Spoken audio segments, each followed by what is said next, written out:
আসসালামু আলাইকুম, সবাই নতুন ভিডিওতে আমি যাইতেছি। আজকে আমি চাঁপাইনবাবগঞ্জের একদম বর্ডারে টটিপুর হাটে, টটিপুর গরুর হাট। তো বাংলাদেশের ঢাকার বেশিরভাগ গরু, বেশিরভাগ বলতে কি ঢাকার অনেকগুলো গরু এখান থেকে যাবে। এই যে দেখাই আপনাদেরকে, আস্তে আস্তে আস্তে আস্তে এগুলো সব ঢাকায় যাবে। ঢাকা থেকে এই যে একটা গরু মারা গেছে, ও মানে ইয়ে আছে, অসুস্থ আছে,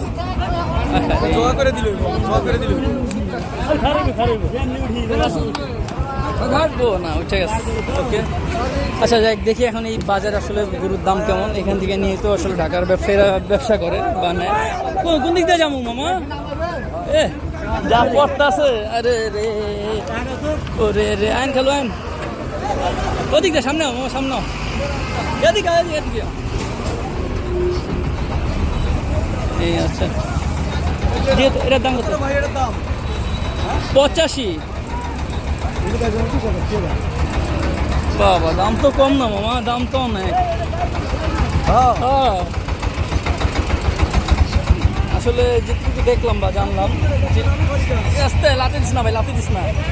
যে অবস্থা, মানে যে দাম গরু ঢাকায় যেগুলো আমরা 1,10,000 এরকম কি বিক্রি হয়, এখানে আপনার সেগুলোই যেতেছে 1,10,000। হ্যাঁ আজি দিয়া ভিতরে যাই। আচ্ছা,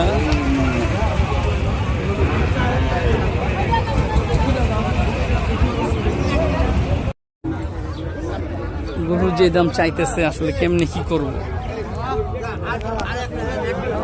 আসছিলাম হচ্ছে আমার মামাই হচ্ছে 15-20টা গরু কিনবে, কিনে বিক্রি করবে এবার কোরবানিতে। কিন্তু এই টটিপুর হাটে যে দাম চাঁপাইনবাবগঞ্জের বর্ডারে, এই দাম আসলে কেমনে বিক্রি করবো, কি করবো?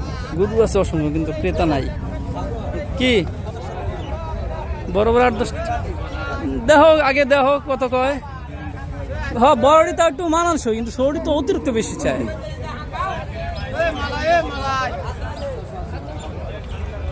ঠান্ডা গরমের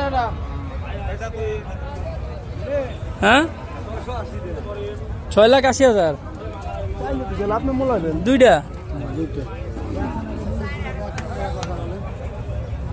কত দেবেন? 1,20-30 ভিতরে ঠিক আছে। মাশাআল্লাহ মাশাআল্লাহ, মুলাইতে হবে, সমস্যা নাই আলহামদুলিল্লাহ। যা কিছু মধু বিলে কি করলো মধু, ওই ঠিক আছে। আগালের রস, গোড়াই জুস, মধু মধু, হ্যাঁ নারিকেলের ফল টানবেন, কাজ হবে। আচ্ছা দেখি, দেখি দেখেন সমস্যা, দেখি।